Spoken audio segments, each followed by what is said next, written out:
Well, good morning folks, and I'm here with Paul Heuer, who's been the organiser of the Sunbeam National Rally, which has dropped into town today. And good morning, Paul. Good morning.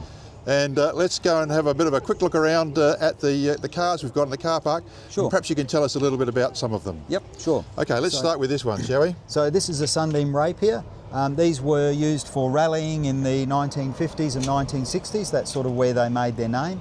It's built by the Roots Group, and Sunbeam was their sporting brand.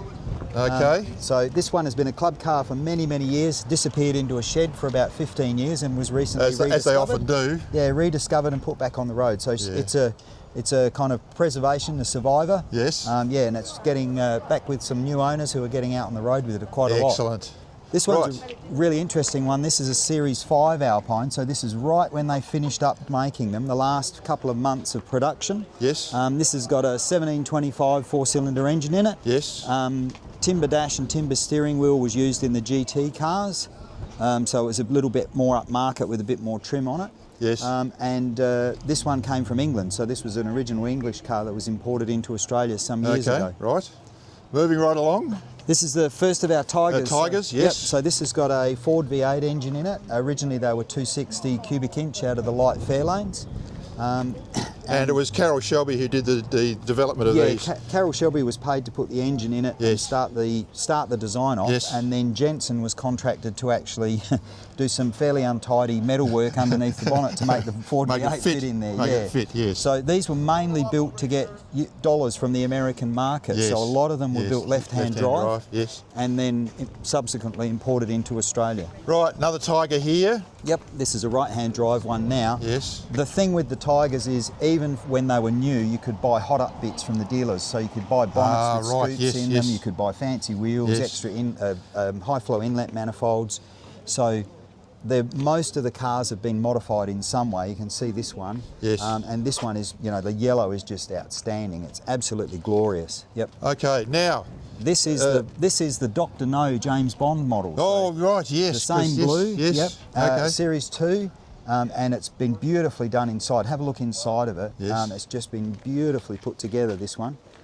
These are a real sort of quintessential 1960s, early 1960s car, and they just kind of ooze character. Yeah. Really, really pretty shape on the roof too. Moving along, because we've got a lot of ground to cover. Got a car park full. Yep. This is another Tiger. We're really happy with the turn up. We ended up with about 15 Tigers here this year. Which is that must be a significant portion of the Tigers in Australia. Yeah, it would be a good part of the ones on the road anyway. Yep, there's quite a few hidden away in sheds. Yeah, yep. Yep. And now we're back to the Alpines. This is a later series, Series 5, I think. Yes. They started to cut costs, so they ended up with squared off bonnet corners so that they didn't have to fit quite so well, and squared off bottoms of the doors. Yes, okay. And then they chopped the fins off the back. Yes, they were a little bit less finny. Yeah, so the fin design was really 1950s era, and they were starting to look a bit dated by the mid-60s. Yep, this one's another Tiger. That's called Forest Green, so just a little bit different to a British racing green, especially in the light. Is that a 260? Yeah, so that's the original engine. One of the early engines. Yeah. Okay. Yep. Right.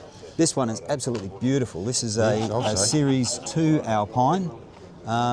And you can see that hard top comes off, obviously. There's a soft top tucked in underneath, but a beautiful shape on the hard top.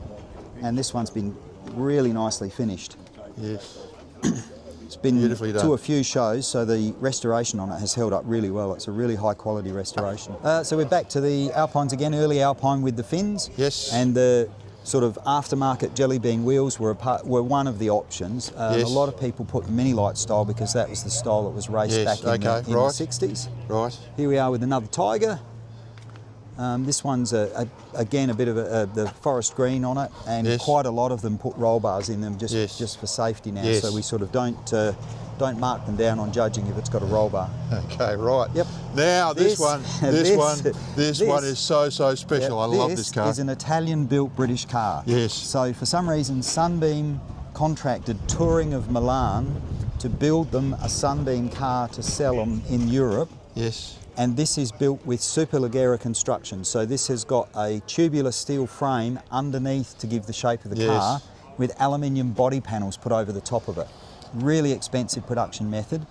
beautifully finished inside. Yes, This has just been recently restored, and the accessories on the car were picked out of the parts bin in Italy. So why not grab a Lamborghini 3500 side marker light to put on your Sunbeam? Yes. Here we go. There's a Superleggera badge there. There we go. Yes. Yep. Okay. And it was had been in Australia for a long, long time unrestored. It had a lot of rust in it. It was in really bad shape. And so it's just been recently professionally restored and repainted, and it's just stunning. Yeah, it is. There's two in Australia. The other one's not restored either. Yes, I was talking to the owner, and he said it's been in a shed somewhere and been there for a long, long time. Yeah. This is your real 1950s era, typical British pastel colours. Roots decided that they wanted to liven things up and put bright colours out in the 1950s. Yes. So the Rapiers were the first to kind of go with these really eye-catching colours. Yeah. It's a gorgeous car. This is a Series 3 or 3A, I think. Yeah. Yes. From what, about 1962? 61, 62 era. Yeah. Yep. And it's a gorgeous car. These people have driven it down from New South Wales. It just sits on the road beautifully. They're a really nice little cruising car. I learned to drive in something similar. Oh, yeah. Okay, they're a really nice cruising car. They'll do 90, 100 kilometres an hour all day long. Yeah. This one's another Tiger. This is has been built up as with a race motor in it, and done as you could take it on the track. It's a beautiful restoration too. Really well done. Yes. Okay. Lovely. And moving around. Now we're back to Alpines. This is a Series 4. Yes. This one's been in our club for many, many years. That's a real survivor, a preservation one. Yes. It's one of those cars that you can just hop in and it's so reliable. It just keeps going. Yeah.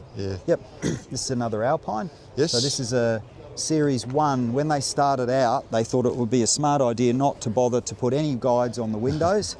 And so the windows were a little bit, once the rubbers wear, the windows get a little bit loose. The next design, they put an A-pillar for the window. That's another Tiger.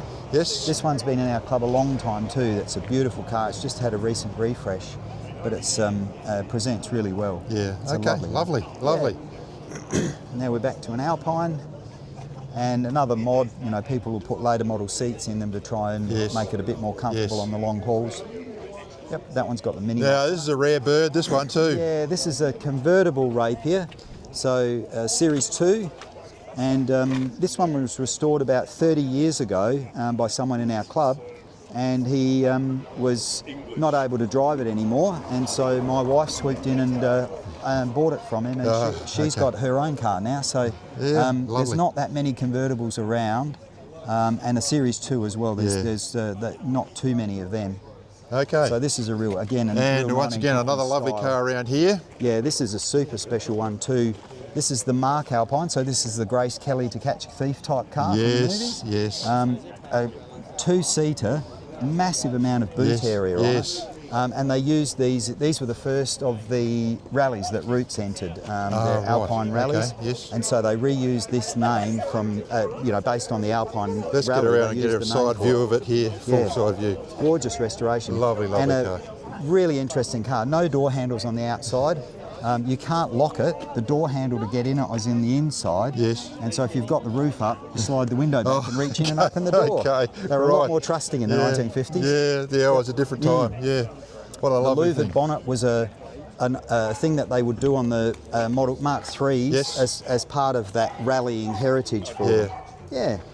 Okay, look, thank you very much, Paul. That is wonderful little walk around. There are other cars that are parked out the back. Yep. It's fantastic to have these cars here today. We love having the groups through. Thank you. Can I just say thank you very much to the whole Fleurieu region. They've really leaned in and helped us to put this event on. We had 100 people here, and everybody has complimented the towns, the way we've been looked after. So you've done really well to look after us. Thank you. Okay, there you go. Gilbert's Motor Museum, 34 High Street, Strathalbyn.